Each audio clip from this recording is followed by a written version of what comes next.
Hi everybody, it's me, LisaT, coming at you with some positive energy, reading The Language of Letting Go by Beattie. So I'm going to do 2 in a row here for catching up purposes. So first we are reading September 18. Letting the good stuff happen. Oh my gosh, I was just talking with some friends and I said, no matter what goodness comes into my life, this is getting better, but I said up until just recently, like no matter what goodness came into my life, I was still underneath it all waiting for, but when's it all going to fall apart? When's the bad thing going to happen?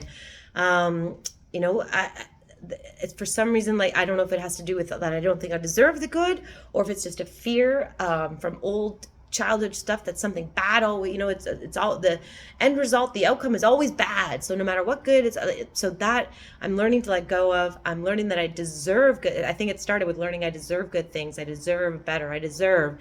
And then so now these days, I can almost fully let the good things happen without that fear. I mean, the fear creeps in, but I'm able to see that it's just a thought and I don't have to believe it. It's just a thought that, oh, this is bad. No, don't have to believe that. I can accept things as they come in the present moment, coming down the pipeline. So we can let the good stuff happen. September 18th.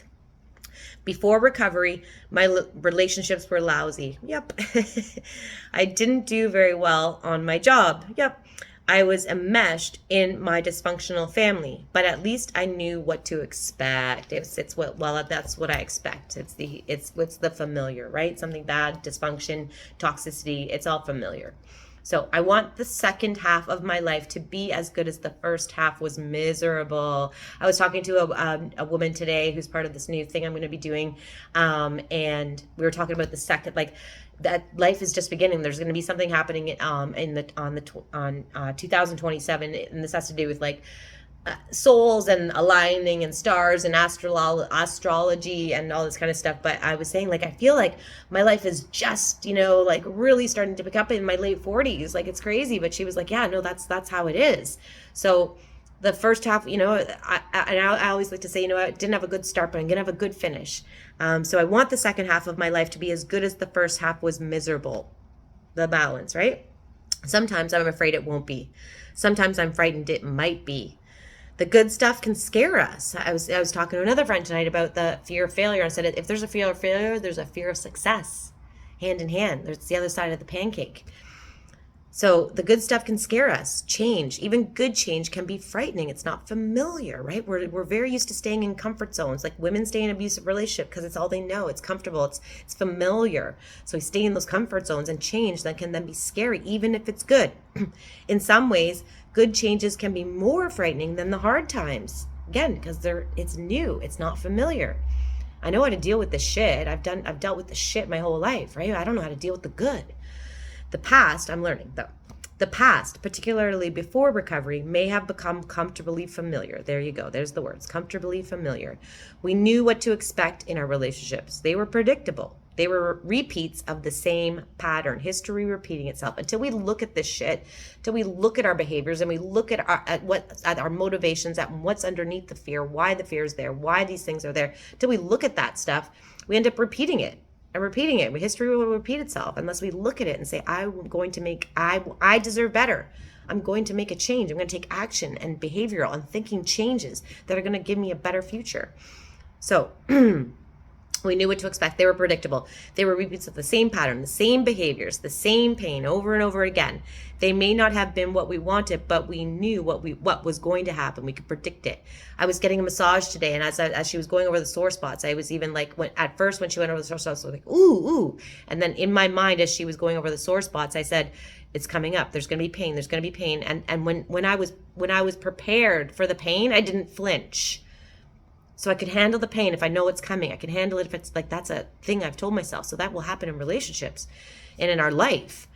We knew it was going to happen. So this is not so when we change patterns and begin recovering. We don't know what's going to happen when we start changing patterns in recovery. We may have been fairly good at predicting events in most areas of our life. Relationships would be painful and we'd be deprived. Each year would be almost a repeat of the last. Sometimes it got a little worse, sometimes a little better, but the change wasn't drastic. Not until the moment when we began recovery. Then things changed. And the further we progress in this miraculous program, the more we and our circumstances change as well. We begin to explore uncharted territory. Yeehaw! Things get good. They do get better all the time, and that I am proof. You want proof of that? This, like, listen to my story. Man, my life is just like boom, boom, goodness, awesome, miracle, success. Like, it's just constantly there. I just have to be able to see it and accept it. They do get better all the time. We begin to become successful in love, work, and in life, one day at a time. The good stuff begins to happen and the misery dissipates. We no longer want to be a victim of life. No more victim mentality. Oh, I just had a phone call, sorry.